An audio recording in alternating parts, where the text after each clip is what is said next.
আজি এই বসন্তে আয়োজনে বর্ধমান সঙ্গীত সমাজ বর্ধমানের জনপ্রিয় শিল্পী সংস্থা বর্ধমান সঙ্গীত সমাজের উদ্যোগে আজি এই বসন্তে সঙ্গীত সন্ধ্যা অনুষ্ঠিত হয়ে গেল বর্ধমান উদয়চাঁদ জেলা গ্রন্থাগার সভাকক্ষে। নাচ গান কবিতা কথায় বসন্ত যাপন, একের পর এক বসন্তের গানে ভরে উঠল গ্রন্থাগার চত্বর।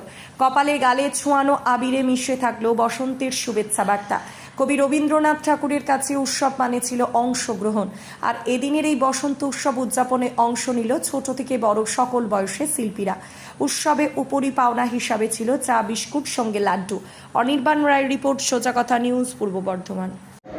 বিশ্বব্যাপী কোভিডের কারণে সঙ্গীত সমাজের প্রায় সমস্ত অনুষ্ঠান 2 থেকে 2.5 বছর আমরা বন্ধ রেখেছিলাম, যার ফল আমাদের সঙ্গীত সমাজের উপর দিয়েও গেছে। আমাদের একজন সদস্য চলে গেছেন কোভিডে, আমাদের কাছের মানুষজন অনেকেই চলে গেছেন কোভিড জনিত কারণে।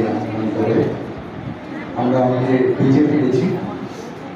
যেহেতু স্বাভাবিক জীবন শুরু হয়েছে গত 1-2 বছর ধরে, আমরাও আমাদের সাংস্কৃতিক কার্যক্রম আস্তে আস্তে শুরু করেছি এবং আমরা চেষ্টায় আছি যে প্রত্যেক পরিকাঠামো যা যা থাকে একটি সংগঠনের, যখন একটি ঝড় যায় তারপর তো সেটা অনেকটা জায়গায় কিছু কিছু জায়গায় নড়বড়ে হয়ে যায়, সেটা সব ক্ষেত্রে হয়েছে, আমাদের ক্ষেত্রেও হয়েছে। আমরা এবছর থেকে আবার আমাদের স্বাভাবিক কার্যক্রমগুলি সারা বছর ধরে আমরা যা যা করতাম সেগুলি আবার শুরু করেছি।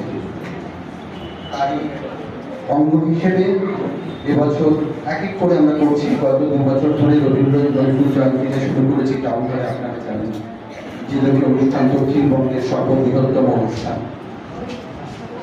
তারপর এবছর আমরা বসন্ত উদযাপন, আজকে বসন্তী অনুষ্ঠানটি শুরু করলাম। আমাদের প্রত্যাশা রয়েছে যে এবছর থেকে আমরা চেষ্টায় আছি, পারবো কিনা জানি না, যে আমাদের এই সমগ্র দক্ষিণবঙ্গের সমস্ত জেলা মিলিয়ে আমরা যে সর্ববৃহত্তম নববর্ষ উৎসব করতাম, যেটি বন্ধ হয়ে গিয়েছিল, সেই নববর্ষ উৎসবটি যদি আমরা আবার এবছর থেকে শুরু করতে পারি, আমাদের ভাবনা চিন্তা রয়েছে।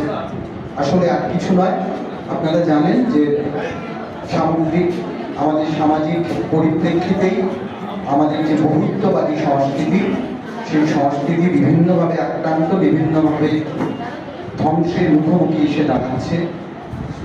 এই সমস্ত অনুষ্ঠান করার আসলে মূল কারণ হচ্ছে আরো বেঁধে বেঁধে থাকা।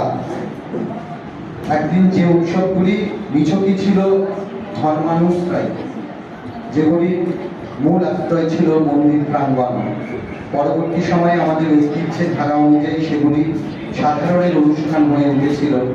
বিশেষত আমাদের বাঙালির জীবনে রবীন্দ্রনাথের সূত্রে যে দোল উৎসব হতো, সেই দোল উৎসব ক্রমশ রবীন্দ্রনাথের সূত্রে বসন্ত উৎসব হয়ে ওঠে এবং সার্বজনীন রূপ পরিগ্রহ করে।